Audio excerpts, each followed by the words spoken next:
नमस्कार साथियों, स्वागत है आप सभी का एग्ज़ाम सक्सेस जोन में। आज हम बाल विकास के सबसे महत्वपूर्ण अध्याय अधिगम के सिद्धांत को आसान भाषा में समझेंगे। और अधिगम के सिद्धांत में भी आज हम किसका सिद्धांत ले रहे हैं? लेव सिमकोविच वाइगोत्स्की, यानी आज हम वाइगोत्स्की का सामाजिक सांस्कृतिक सिद्धांत को पढ़ेंगे। और यह जो टॉपिक है हर शिक्षक भर्ती में बार बार पूछा जाता है, इसलिए आज सिर्फ हम पढ़ेंगे ही नहीं बल्कि कॉन्सेप्ट को हमेशा के लिए समझेंगे। तो बिना समय गवाए शुरू करते हैं हम आज की अपनी क्लास को। आपसे एक छोटी सी रिक्वेस्ट है, क्लास को इस अंत तक ज़रूर देखिएगा, क्योंकि हर सिद्धांत को हम आसान उदाहरणों और परीक्षा में पूछे जाने वाले पॉइंट के साथ समझाएंगे, ठीक है। और अगर आपको कॉन्सेप्ट एक बार समझ में आ जाएगा तो प्रश्न जो है आपसे अपने आप बनने लगेंगे, ठीक है। और अगर आपको हमारी का जो एक्सप्लेनेशन है, हमारी क्लास अच्छी लगे तो हमारे चैनल को सब्सक्राइब करिएगा और वीडियो को लाइक करिएगा। चलिए बिना देरी के हम अपनी क्लास को स्टार्ट करेंगे, ठीक है। देखिए, आज हम पढ़ रहे हैं वाइगोत्स्की का सामाजिक सांस्कृतिक सिद्धांत, ठीक है। तो सबसे पहले हम जो हमारे मनोवैज्ञानिक हैं लेव सिमकोविच वाइगोत्स्की, इनके बारे में जान लेते हैं, ठीक है। इनका पूरा नाम है लेव सिमकोविच वाइगोत्स्की और ये रूस के एक मनोवैज्ञानिक थे। कहाँ के थे ये? रूस के। इन्होंने क्या है, बालकों में होने वाले सामाजिक विकास से संबंधित एक सिद्धांत दिया था। किसमें? बालकों में होने वाले सामाजिक विकास से संबंधित एक सिद्धांत दिया था, ठीक है। और इनके सिद्धांत को कहा गया है, लेव वाइगोत्स्की के सिद्धांत को सामाजिक सांस्कृतिक सिद्धांत, सामाजिक सांस्कृतिक सिद्धांत, ठीक है। देखिए, जो लेव वाइगोत्स्की का जो सिद्धांत है, अब इस सिद्धांत को कई नामों से जाना जाता है, जिसमें से क्या इन्होंने भाषा के बारे में बताया, भाषा सिद्धांत, सामाजिक विकास का सिद्धांत, अधिगम सिद्धांत, सामाजिक रचनावाद सिद्धांत, संज्ञानात्मक विकास का सिद्धांत। और इन्होंने अपने सिद्धांत में एक और टर्म दी है, जोनो प्रोक्सिमल डेवलपमेंट, जिसको ZPD कहा जाता है, ठीक है। अब देखिए, इनका जो सामाजिक सांस्कृतिक सिद्धांत है, यानी सोशियो कल्चरल थ्योरी क्या कहती है? वाइगोत्स्की का मानना था कि सीखना एक सामाजिक और सांस्कृतिक प्रक्रिया है। यानी इन्होंने क्या कहा है कि सीखने को क्या कहा है कि ये सामाजिक और सांस्कृतिक प्रक्रिया है।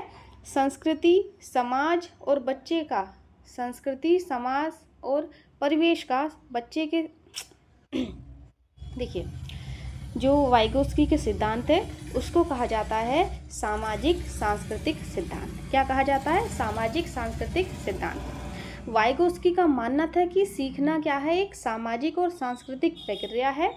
संस्कृति, समाज और परिवेश का, यानी परिवेश में जो उसके आसपास का वातावरण है, बच्चे के संज्ञानात्मक विकास पर गहरा प्रभाव पड़ता है।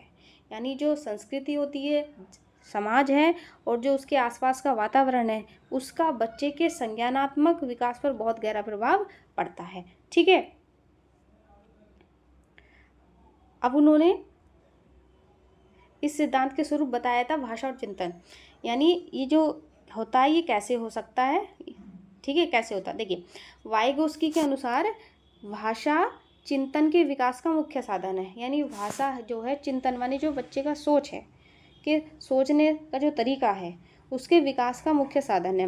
भाषा के माध्यम से बच्चे अपने व्यवहारों को, विचारों को व्यवस्थित करते हैं और मानसिक जो क्रियाएं होती हैं, चाहे वो कितनी भी जटिल हो, जटिल से जटिल मानसिक प्रक्रियाओं का निर्माण करते हैं। किसके माध्यम से? भाषा। अब देखिए, इसको कैसे समझते हैं, जैसे इसमें लिखा ना, तो बच्चा क्या पहले ये सोचेगा ये कैसे हो सकता है, फिर उसके दिमाग में क्या आएगा, ये मतलब ये भाषा के द्वारा चिंतन चल रहा है कि ये कैसे हो सकता है ये चीज़।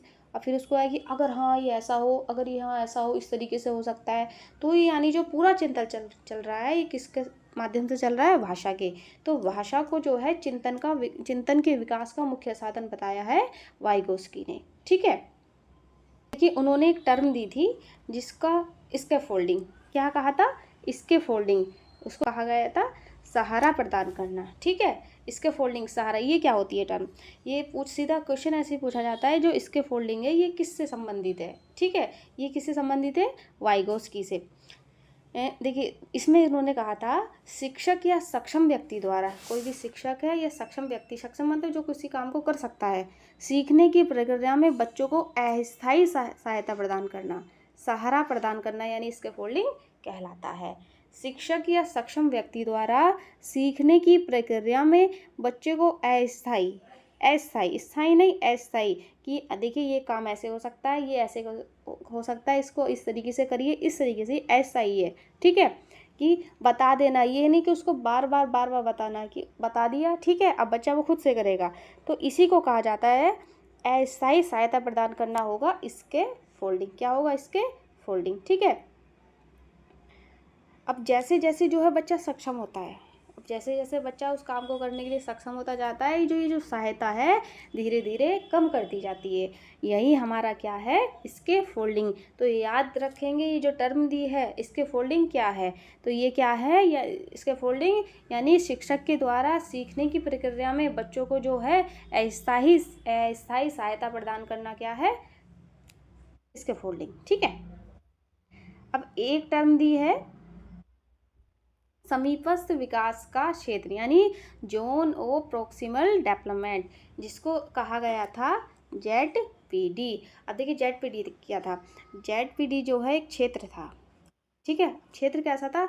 यानी एक क्षेत्र है कि यह वह क्षेत्र है जो बच्चा खुद से कर सकता है, यानी जो चीज़ बच्चा खुद से कर सकता है और जो चीज़ बच्चा अभी नहीं कर सकता है उसके बीच का है ये। यानी जो चीज़ जो क्षेत्र जो बच्चा स्वयं से कर सकता है और जो वो अभी नहीं कर सकता है, तो उसके बीच का क्षेत्र है जिसे सहायता से करता है। यानी जो बच्चा खुद कर सकता है, एक है जो खुद से नहीं कर सकता है, तो उसके बीच का क्षेत्र है, यानी जिसको बच्चे को सहायता देकर आप दे रहे हैं किस चीज़ के लिए, वो उस चीज़ को कर सकता है।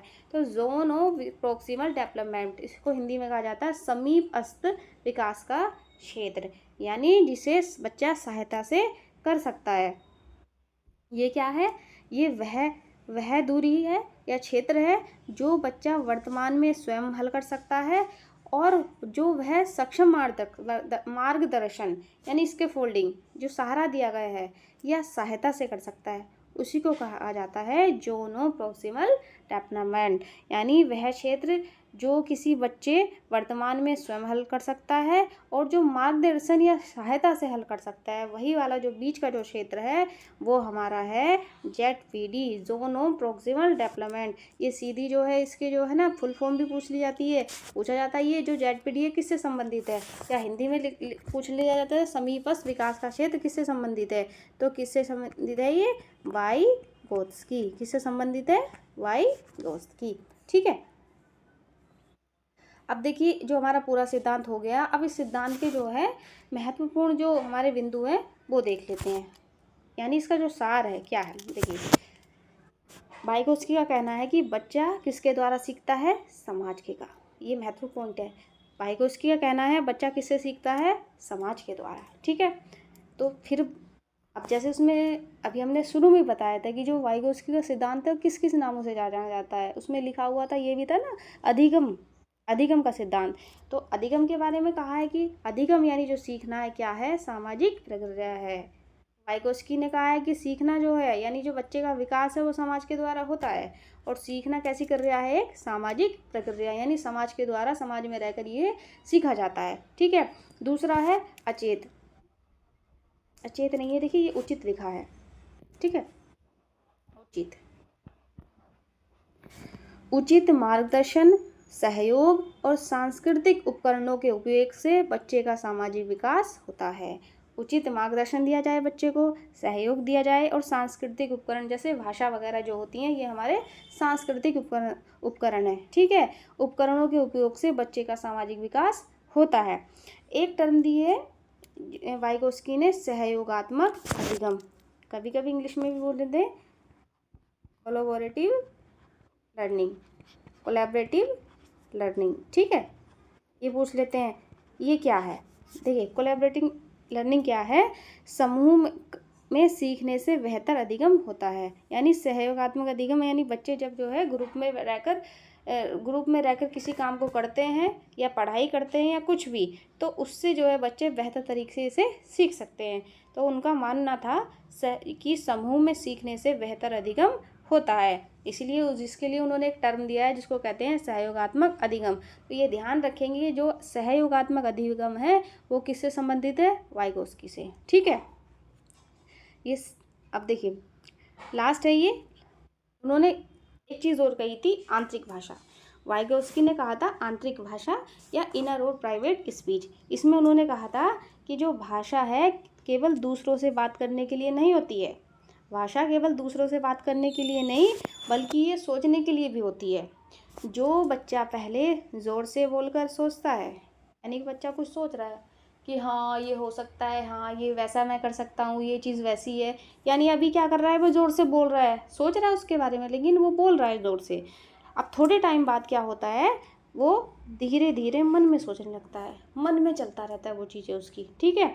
यानी वो आपस में उसके अंदर ही बातचीत वो चलती रहती है। इसी को वाइगोस्की ने कहा है आंतरिक भाषा या प्राइवेट स्पीच, ठीक है। ये टर्म बहुत पूछी जाती है, जो प्राइवेट स्पीच है, इनर स्पीच है, वो किससे संबंधित है, ये भी किससे है, वाइगोस्की में। उनका मानना है कि जो बात जो है बच्चा पहले जोर से बोलकर सोचता है, वही जैसे बच्चे में ग्रोथ होती जाती है उस चीज़ को वो मन ही मन में सोचने लगता है। यानी अपने अंदर ही अंदर वो उसकी चीज़ क्या है, उसके मन के अंदर ही वो क्या बातचीत चलती रहती है। जैसे हम लोग के अंदर, हम लोगों का भी होता है ना कि हम मन ही मन में सोचते रहते हैं, बहुत सारी चीज़ें सोचते रहते हैं, और हमारी मन ही मन बात चलती है, ठीक है, कि हाँ ये ऐसे, उसने मुझे ऐसे कहा था, मुझे ये बोलना चाहिए था, उसने कि मुझे इस काम को ऐसे करना चाहिए था, मुझे ये काम ऐसा है, ये मुझे ये बोलना, ऐसे चलती रहती है ना। तो वही चीज़ क्या है, आंतरिक भाषा। यानी वो क्या चल रही है, हमारी आपस में बातचीत चल रही है, आपस की खुद की प्राइवेट स्पीच। उसका नाम क्या दिया है, प्राइवेट स्पीच, ठीक है।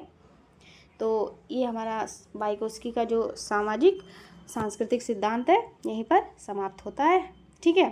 तो आज हमने जो वाइगोस्की का सामाजिक सांस्कृतिक सिद्धांत है उसको आसान तरीके से समझा है। अब आपकी जिम्मेदारी है कि आज ही इन नोट्स को एक बार फिर से आप रिवाइज़ करें, और कल इसी टॉपिक पर हम इससे संबंधित कुछ महत्वपूर्ण प्रीवियस ईयर क्वेश्चंस लेकर आएंगे, ठीक है। और वो सारे क्वेश्चंस क्या होंगे, कॉन्सेप्ट बेस होंगे। और अगर आपको ये आज का कॉन्सेप्ट आपका ये मजबूत है तो कल के सभी प्रश्न आप जो है आसानी से बना सकते हैं। इसलिए हमारी कल की क्लास को बिल्कुल भी मिस मत कीजिएगा, ठीक है। और लास्ट में, अगर आपको ये क्लास हमारी उपयोगी लगी है तो वीडियो को लाइक करें, अपने दोस्तों के साथ शेयर करें, और चैनल को सब्सक्राइब करें, ठीक है। मिलते हैं अगली क्लास में, तब तक के लिए जय हिंद, वंदे मातरम।